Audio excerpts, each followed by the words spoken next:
Meri freezes at the edge of the courtroom aisle, her breath unsteady as the weight of everything she is going to reveal presses hard against her chest. She's been in courtrooms before, but not like this. Never with her voice shaking, never with her heart pounding loud enough that she swears the bailiff can hear it. Today isn't about divorce papers, custody arguments, or petty family disputes. Today is about truth. The kind of truth that rips open people's lives and forces them to see what they've been pretending not to notice. She moves slowly, hesitantly, as if each step were a question she isn't sure she wants to answer. The wooden floor creaks beneath her heels. Her palms sweat. And when she turns her head just enough, she sees them. Kody and Robyn, sitting side by side at the defense table. Robyn's face is tight, controlled, but her eyes flicker with something Meri has learned to recognize over the years. Fear pretending to be innocence. Kody looks furious already, jaw clenched, arms crossed, hair pulled back like he wants to look composed, even though he's vibrating with anger. Meri sits down slowly, folding her hands in her lap. She refuses to look directly at them yet. It's too early. She needs control. She needs calm. For once, she needs the room to feel what she's felt for years. The tension, the suspicion, the painful silence of being dismissed when she tried to speak. The judge takes a deep breath and leans back slightly, scanning the courtroom. Reporters, fans of the family, and even a few critics sit scattered throughout the benches, whispering and speculating. They all came for a story, but none of them know what they're about to witness. Her attorney nods softly to her. It's time. The judge asks the first question, voice steady, almost deceptively calm. Mrs. Brown, can you explain why you have requested this hearing be made public record? Meri raises her eyes slowly. Because, she says in a voice surprisingly steady, what I am about to tell must never be concealed again. A murmur of whispers ripples through the audience. Even the stenographer pauses for half a heartbeat before her fingers resume their rhythmic tapping. Meri looks briefly to Kody. His eyes narrow. Robyn squeezes his hand under the table. She's whispering something in his ear. Something soft and quick, but Meri doesn't care what it is. She's done caring about their whispered conversations. Her attorney sets a folder gently on the witness stand. Not a thick one, just a few pages. But it feels heavier than anything she has ever held. Meri, her lawyer begins softly. Can you tell the court, when did you first become aware that there might be a serious discrepancy regarding the family records? Meri looks down, swallows, and starts. It started with a message, she says. A message I wasn't supposed to see. Her voice cracks slightly, but she pushes through. She describes how, months before, she found a printed email sitting in a box of old paperwork in one of the storage units. She wasn't even looking for anything. She was cleaning, sorting, trying to move on with her life. But there it was, an email between Kody and a private consultant, a DNA consultant. The words "analysis pending" stamped across the page. At first, she didn't understand. Why would Kody need that? What was he testing? And why was her name listed nowhere in the communication, even though she had been a part of this family for decades? The courtroom listens silently. Even Kody stops fidgeting. Meri continues, describing the sleepless nights she spent staring at the email, trying to make sense of it.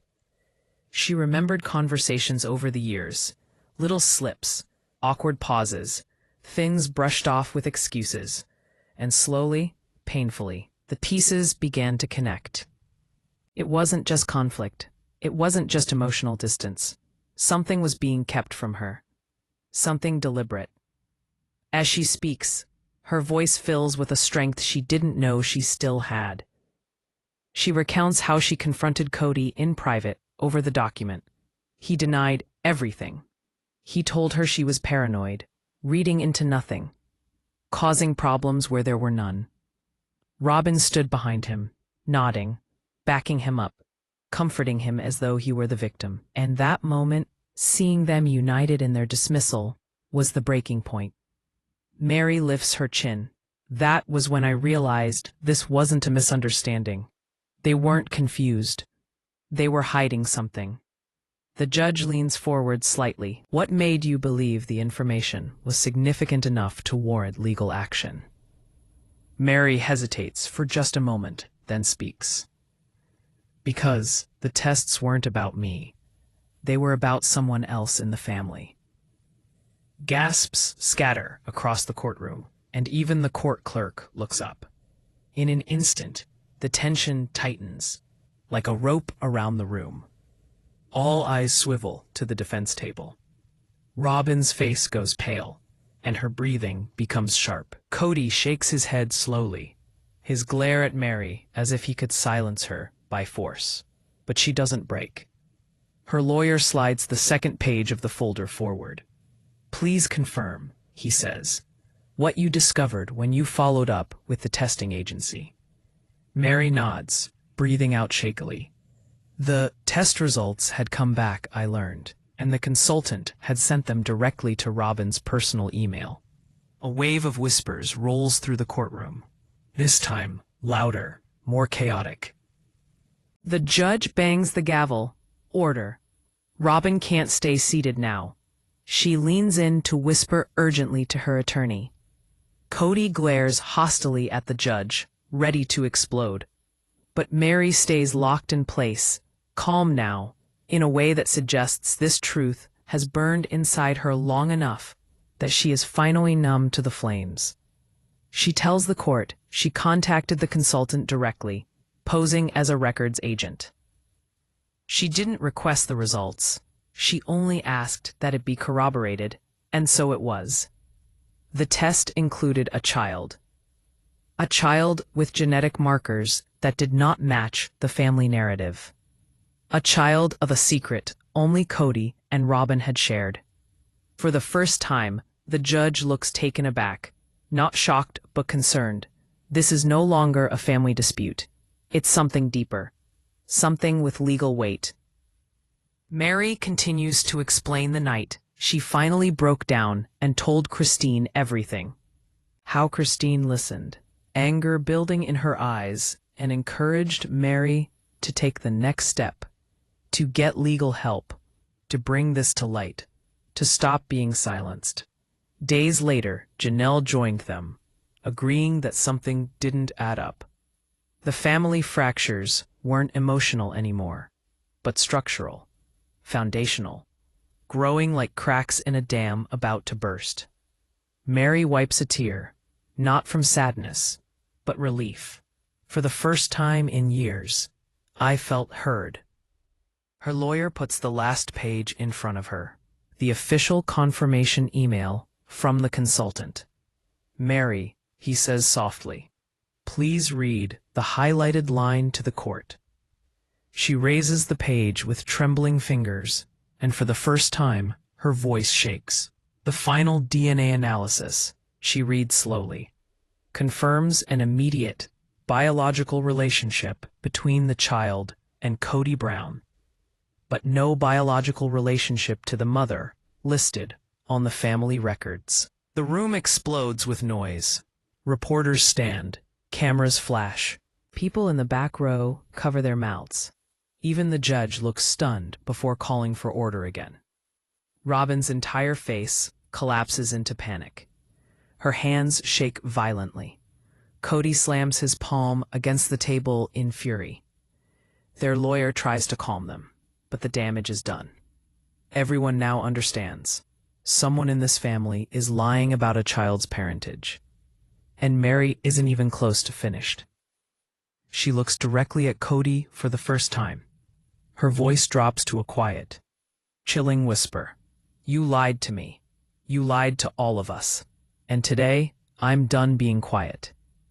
Meri's words from Section 1 still hang thick in the air, like smoke after an explosion. Kody is red with rage, and Robyn looks about to pass out. but the judge gives Meri a few seconds to breathe, steady her hands, and face forward again. The courtroom is restless, buzzing with shock, disbelief, and anticipation. They all know the biggest bomb has been dropped, but they also know it isn't over. Not even close. Meri's attorney steps forward again, but before he can say anything, the judge raises his hand. "Mrs. Brown," he says very carefully, "the information that you have provided indicates a possible falsification of legal documents. I need you to clarify for the record whether or not you believe there was an intentional change in the birth records." The question cuts through the room, cold and sharp-edged. Meri swallows hard and nods once before speaking. "Not believe," she says quietly. "I know." Gasps echo through the courtroom. Even the defense attorney stiffens. Robyn immediately bursts out, her voice cracking. "That's not true. She's twisting things. She always twists things." Her words tremble, frantic, desperate. Kody grabs her wrist under the table, trying to calm her, but his grip is tight and impatient. Meri doesn't look at Robyn. She keeps her eyes forward as she continues. The reason the DNA consultant emailed only her, the reason the files were hidden, the reason no one else was listed. Her voice wavers but doesn't break. Because the paperwork attached to that child's birth was forged. The room detonates again with whispered chaos. The gavel slams down repeatedly. The judge turns to the defense. "Mrs. Brown, you will have your time to respond." He turns back to Meri. "Continue." Meri takes a slow breath in. Her voice is full of something raw, hurt mixed with resolve. "A few months after I found the email, I went digging again through the storage unit. I found a second folder, handwritten notes, a draft of a certificate, dates crossed out, signatures copied over." She pauses. Robyn's handwriting. Robyn leaps to her feet. "Lies. It's all lies. She hates me, Your Honor. She has hated me since the day I joined this family." But her voice is too high, too hysterical. The judge orders her to sit. The first time Kody has spoken since the hearing started, his voice is low and furious, shaking at the edges. "Meri, stop. This is sick. This is revenge because the marriage failed. You're trying to destroy people out of anger." Meri slowly turns her head to lock eyes with him. "You destroyed us long before I ever spoke up." The courtroom again falls into stunned silence. Her attorney edges a little closer to her. "Meri, please explain to the court a timeline. When did you discover the altered documents?" She nods. 3 weeks after the first email," she says. "I realized the dates didn't match the family timeline. I compared handwriting samples, and when I still wasn't convinced, I hired a forensic document examiner." A ripple of shock spreads across the room. And this is no longer emotional speculation. This is evidence. Technical, legal, undeniable.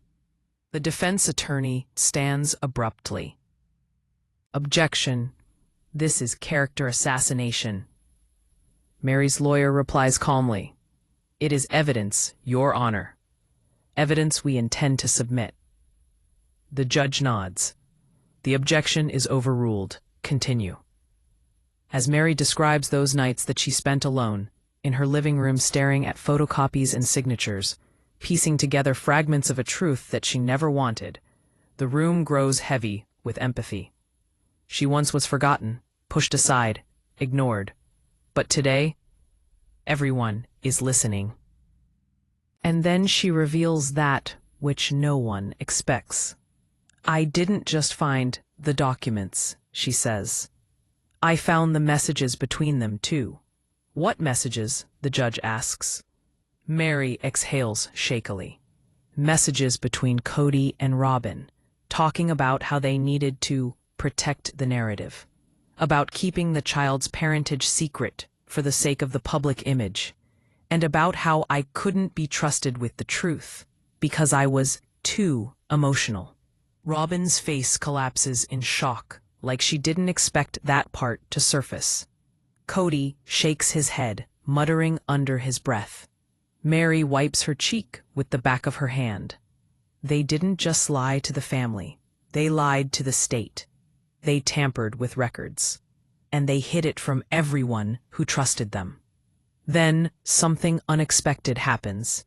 Christine enters through the courtroom doors. People turn. Cameras swivel. Even the judge pauses. Christine enters the room slowly but confidently, her face tight with determination. She sits down behind Meri, placing her hand on her shoulder for support. Meri's breath catches. She hadn't known Christine was coming today. The two exchange a short, charged moment of eye contact. Christine says quietly, "I'm here. You don't have to do this alone." The energy in this courtroom shifts instantly, stronger, more intense, like a storm gathering momentum. It no longer is a story of one voice against two. It feels like the beginning of a united stand with Christine there. The judge clears his throat and says, "Mrs. Brown, do you have anything further to explain before evidence is submitted?" Meri nods slowly, pulling out one last sheet of paper, one she had saved for last. She holds it up, her hands trembling just a little. "This," she says in a hushed tone, "is the examiner's written statement confirming the forgery." The defense attorney slams a hand on the table. "Your Honor, this is outrageous." But Meri's voice cuts through the noise. "Your Honor, I didn't want any of this. I never imagined standing here. I never imagined accusing the people I once called family. But I cannot live with a lie this big. I cannot look the other children in the eye, knowing the truth was buried to protect two people who manipulated all of us." She begins to inhale, her breath trembling with years of pain. "I'm not here to destroy them. I'm here because they destroyed the trust that held us all together." The judge watches her closely, softening. The audience is frozen in their seats. Meri lowers her hands. "And I won't let a child grow up under a false identity just because Kody and Robyn were too afraid of the truth." The room erupts anew. People murmuring, reporters writing frantic notes, cameras clicking away in quick succession. Robyn buries her face in her hands, sobbing. Kody gets to his feet so fast that his chair screeches against the floor. He points a shaking finger at Meri. "You're doing this out of bitterness, out of jealousy. You're lying, Meri. You're lying to hurt us." But even his voice cracks with desperation. Meri rises slowly, turning to face him fully for the first time. "If I were lying," she whispers, "you wouldn't be this scared." The tension in the courtroom is so thick, it feels like the air has turned into glass, fragile, ready to shatter with the slightest touch. Kody's accusation still echoes against the walls, but Meri doesn't flinch anymore. Instead, she lowers herself back into the witness chair, steady, controlled, almost frighteningly calm. It's the kind of calm that comes only after a person has cried every tear, screamed every scream, and finally accepted the truth. Again, the judge signals for order, but the chaos refuses to settle. Robyn wipes her eyes, her sobs sharp and uneven, while Kody paces beside the defense table, hands on his waist, looking like a man cornered by his own secrets. Christine sits behind Meri, coldly focused, as if she's ready to step into the fire herself if Meri needs her. The spectators lean forward in anticipation, every single one of them sensing that the courtroom hasn't reached its breaking point yet. And they're right. Meri's attorney steps forward, her voice level. "Your Honor, we would like to introduce the report from a forensic examiner into evidence.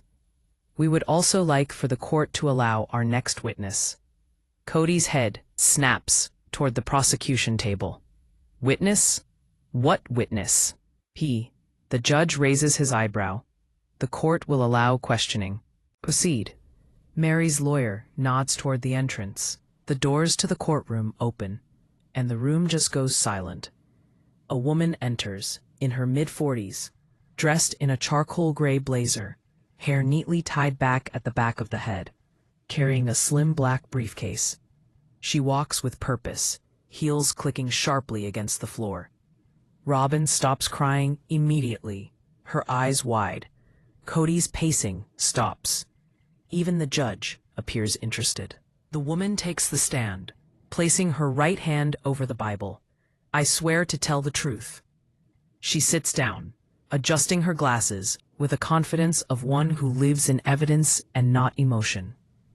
State your name for the record, please, Mary's lawyer says. Dr. Leela Turner, she replies, forensic document examiner with 21 years of experience. Gasps ripple across the courtroom. Robyn held onto the edge of the table until her knuckles had turned white. Meri doesn't react outwardly, but inside, her heart aches, not from fear, but from the finality of this moment. She didn't want to drag this expert in, didn't want to force this confrontation. But truth has weight, and today, all of it is crashing down.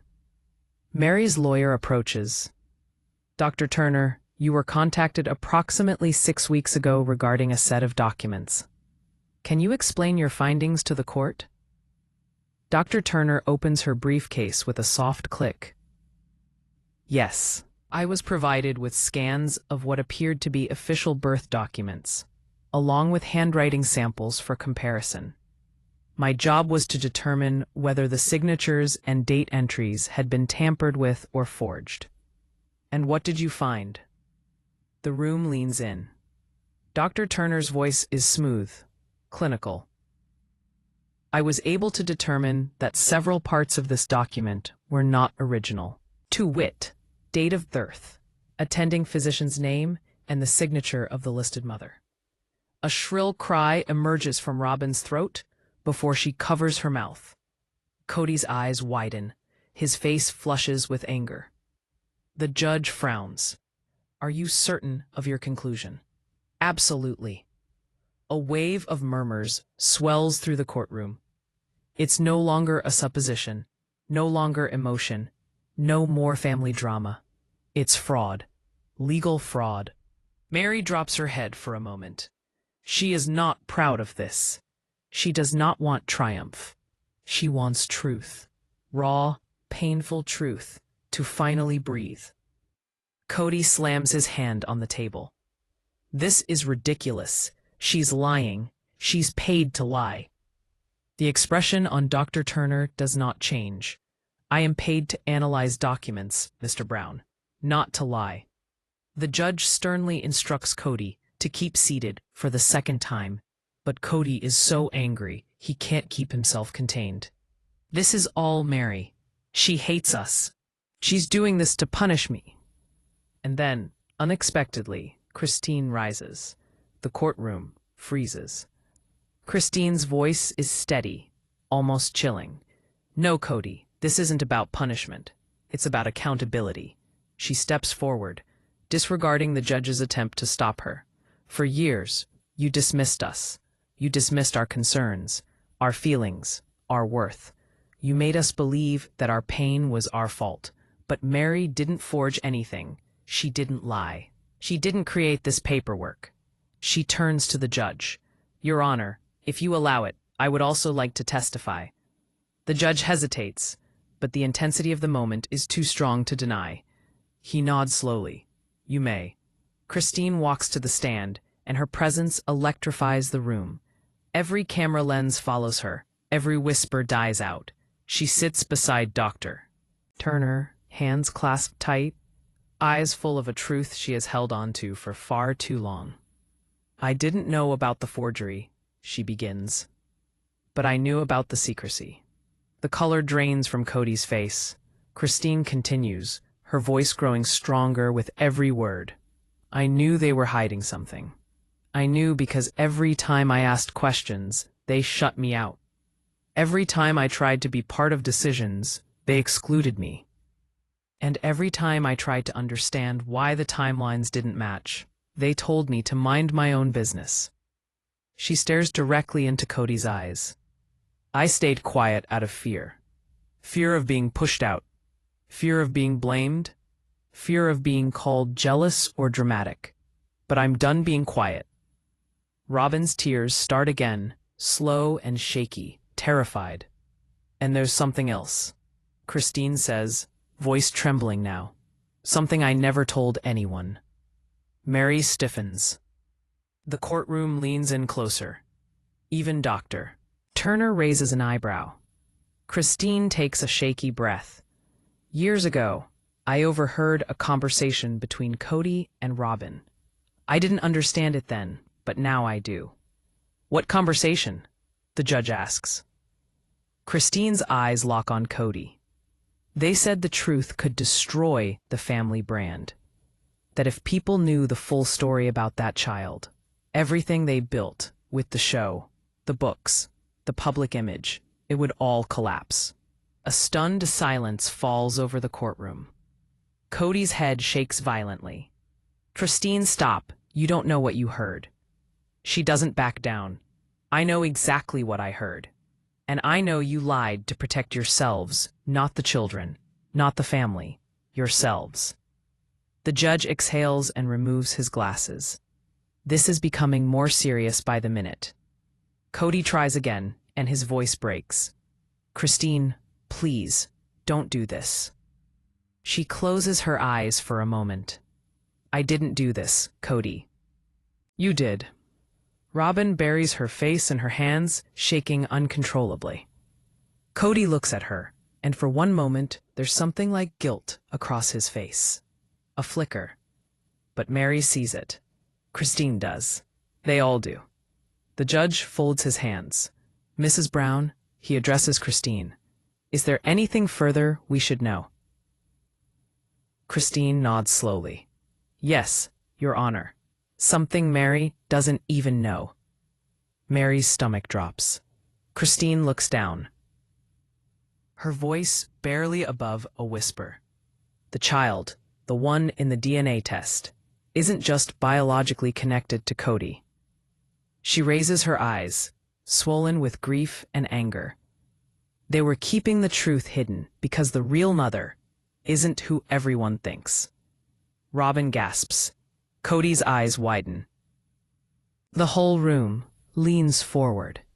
The truth, says Christine, is worse. She swallows hard. It's someone from inside the family. A loud gasp explodes through the courtroom. Reporters leap to their feet. Cameras flash wildly. Meri's breath catches. Robyn looks like she's about to collapse. Kody's mouth drops open, but no sound comes out. And Christine utters in a whisper those words that split the courtroom. The real mother is one of us. The judge had been silent for most of the afternoon, listening, observing, taking notes with a calmness that felt almost surgical. But everyone in the courtroom could feel it. His patience was thinning. The weight of all the contradictions, emotional swings, sealed documents, and tension between Meri and the Browns was beginning to crack the controlled atmosphere he had so carefully maintained. He then removed his glasses, setting them lightly on the bench, and turned to survey the courtroom with an expression that tensed up the entire room. Mrs. Brown, he said to Meri, I am going to ask you once more what you disclosed today about this document that you claim to have found. Why was this, until now, hidden? The question wasn't harsh. It was heavy, loaded, frustrated. Meri swallowed. Because every time I tried to speak up, someone shut me down. Robyn's head snapped in Kody's direction, eyes shooting fire. What is she even talking about? She's making herself the victim again. She is the victim, Christine murmured under her breath, as loudly as to be heard by the microphones, yet quietly enough not to incur the immediate reaction of the judge. But the judge heard it. He leaned forward. Mrs. Brown, his eyes shifted to Christine. If you have something relevant to contribute, you will have your turn. For now, refrain from commentary. Christine nodded, but the damage was done. The judge now knew there was more beneath the surface, more than the official motions, more than the allegations on paper. Something relational, something that had been festering for years. And that was precisely what Meri felt too. She took a deep breath and picked up the envelope. "This isn't just a document," she said, her voice cracking. "This is the thing they hoped would never come out." Kody slammed his hand on the desk. "There's nothing in that envelope that changes anything. You're blowing this up because you want attention, just like always." The judge's eyes narrowed. "Kody Brown, if you raise your voice again, you will be removed from this courtroom." The silence that followed was different from earlier silences. Sharp, cold, dangerous. It was the kind of quiet that comes right before everything changes. Meri stepped forward slightly, never taking her eyes off the judge. "Your Honor, I didn't come here to destroy anybody, not even Kody. I came because for 20 years, I let him control the narrative. I let him rewrite the truth. And I can't. I can't keep pretending I was part of that." The judge really studied her, really looked at her, almost as if for the first time. The exhaustion, the shame, the courage. Then he did something no one expected. He turned to the clerk. "Bring me the sealed submission from Exhibit 14B. Gasps rippled through the courtroom. That file had been locked up for months. Kody shot up again. "Your Honor, that file is under seal for a reason. And I will decide if that's still a valid reason." The judge cut in sharply. "Sit down." Kody's jaw clenched, but he complied. The clerk fished out the thick, sealed envelope and placed it in the judge's hands, then stepped back. Every eye in the room followed that motion, like watchers in a slow-motion disaster. The judge examined the seal, then broke it open. Robyn clutched the edge of the table, white-knuckled, whispering rapidly, probably praying, probably panicking.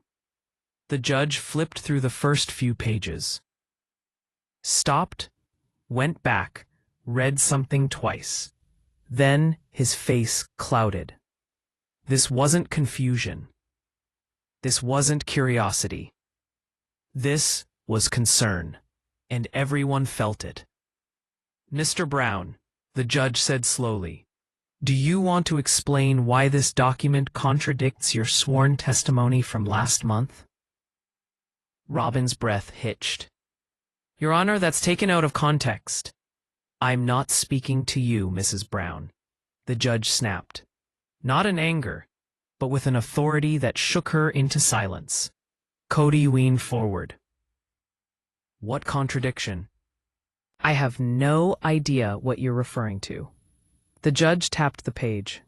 "This, right here, says that you knew about the financial transfers between your joint accounts 2 years before you said you did." The courtroom froze. "You told this court under oath," the judge continued, "that these transfers were made without your knowledge, that you did not sign approval.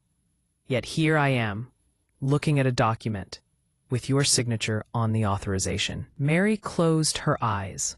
This was the moment she had been preparing for. The moment when the truth would finally carry weight. Christine leaned into Janelle and whispered, "He's done. This time he's really done." Kody shook his head, collecting his words. No, Your Honor. I didn't sign that. That's not my signature." Robyn immediately latched on to that. "Exactly. Someone forged it. Probably Christine. She's been—" The judge raised a hand. "Enough."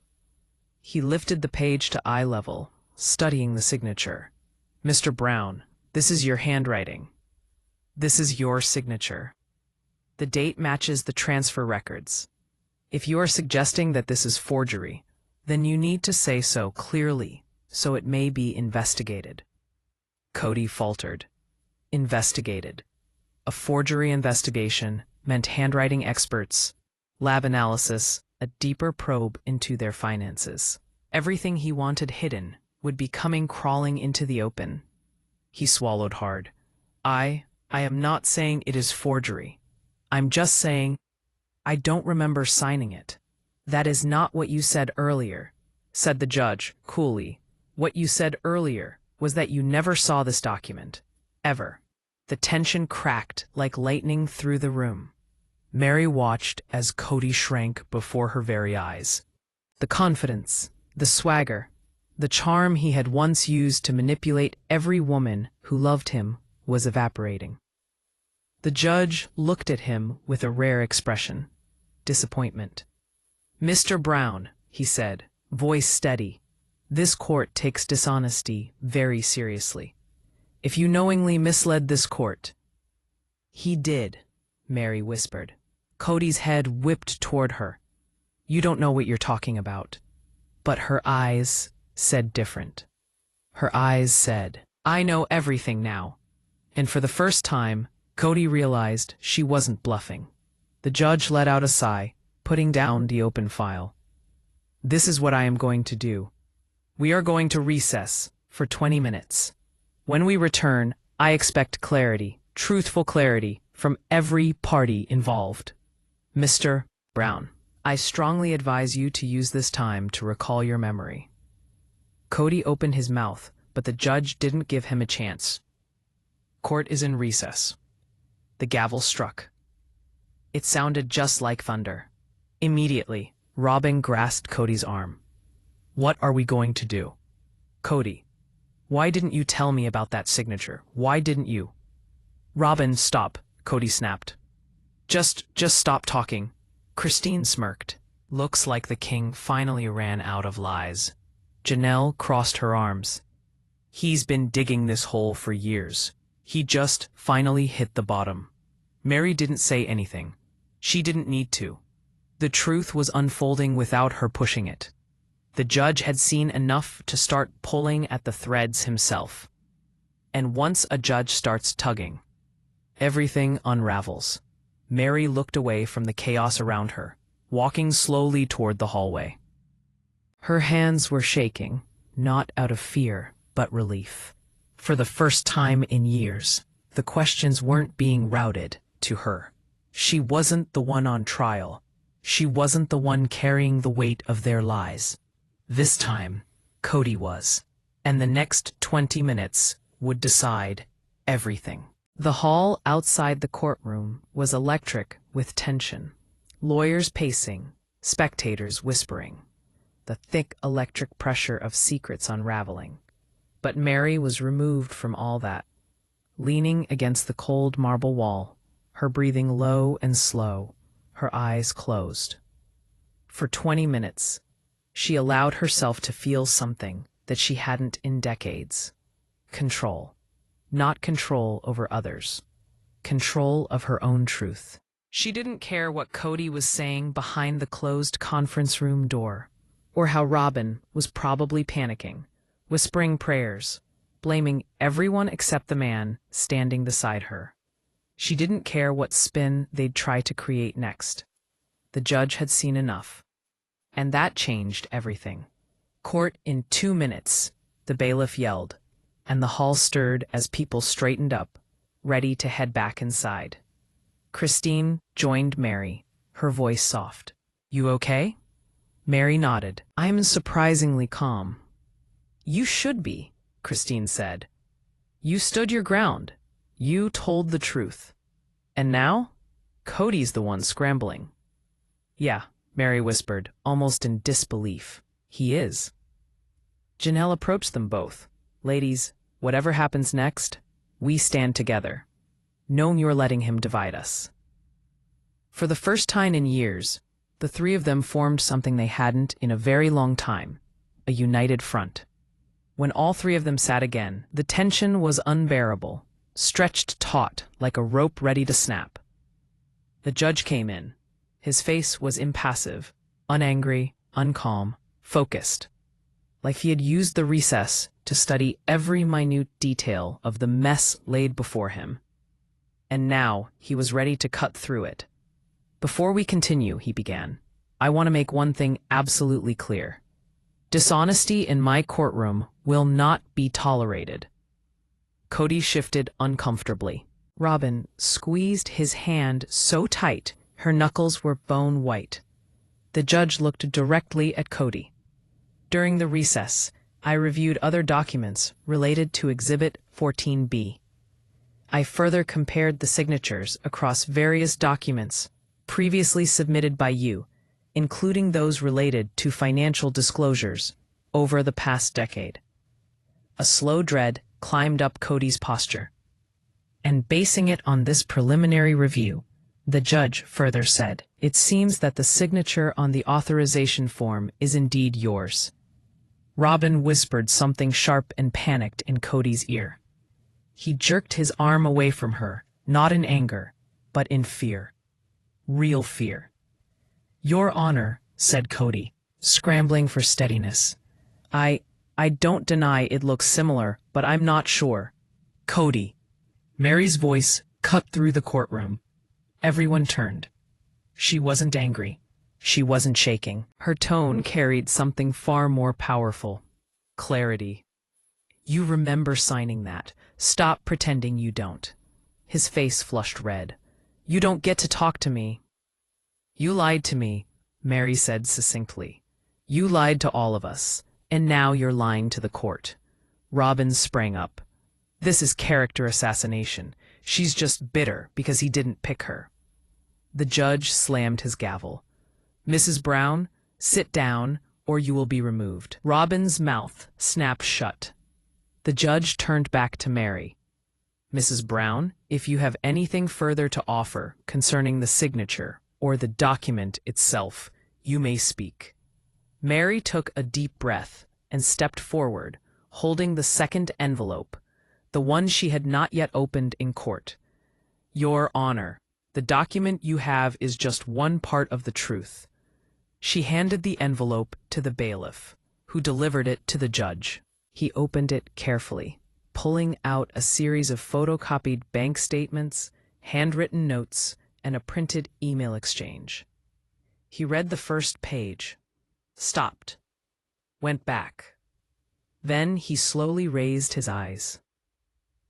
"Mr. Brown, would you like to explain these?" Kody's face turned white. Robyn grasped his arm again. She was beginning to panic. What documents are those?"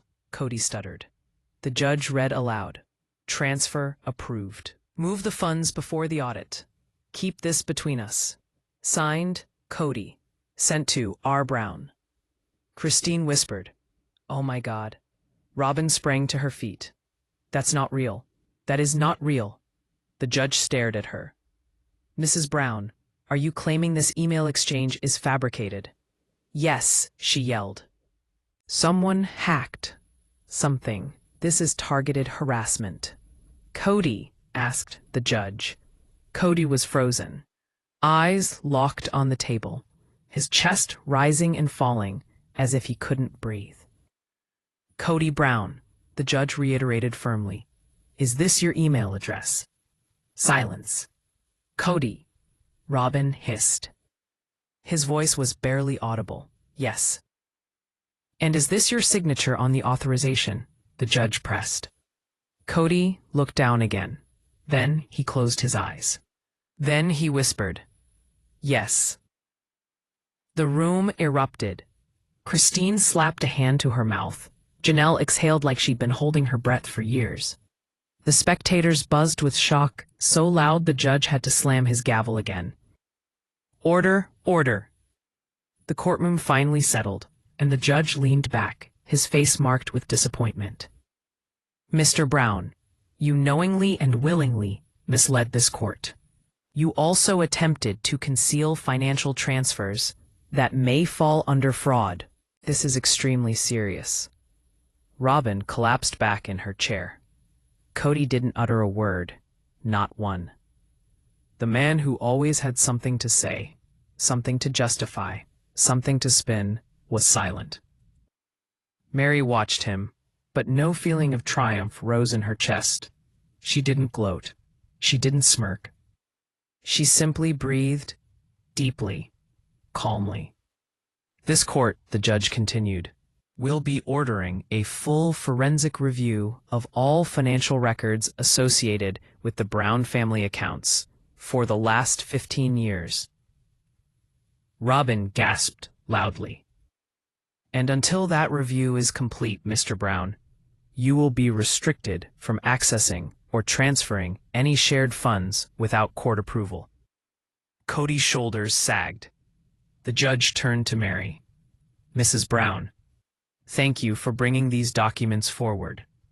For a moment, Meri almost broke down, not from sadness, not from fear, from validation, something that Kody had denied her for over half her life. The judge wasn't done. Given the severity of the discrepancies found today, this court will schedule an evidentiary hearing and may add charges as seen fit, pending the outcome of the financial review. Robyn whispered fiercely, Kody, do something, say something, but he didn't. Or he couldn't. Maybe the weight of everything he'd hid, everything he thought he'd get away with, was finally crushing him. The judge cleared his throat. This hearing stands adjourned for today. The next date will be communicated to all the parties. The gavel fell. The sound was like the end of an era. With people starting to rise, pack up, and whisper, Meri didn't budge. She remained still, letting the moment wash over her. Christine walked over and hugged her tight. You did it. Janelle touched her arm. You were brave. So brave. Meri wiped her eyes. I just told the truth. And that, Christine said firmly, was enough. Across the room, Kody slumped in his chair as Robyn cried silently beside him. For the first time, the power they once used to intimidate, persuade, manipulate was gone. The truth had replaced it. And the truth was louder than both of them. Meri left the courtroom, definitely not as the same woman who entered it. She walked out lighter, stronger, freer. Because once a lie collapses, it can't be rebuilt. Not this time. Not for them. Win.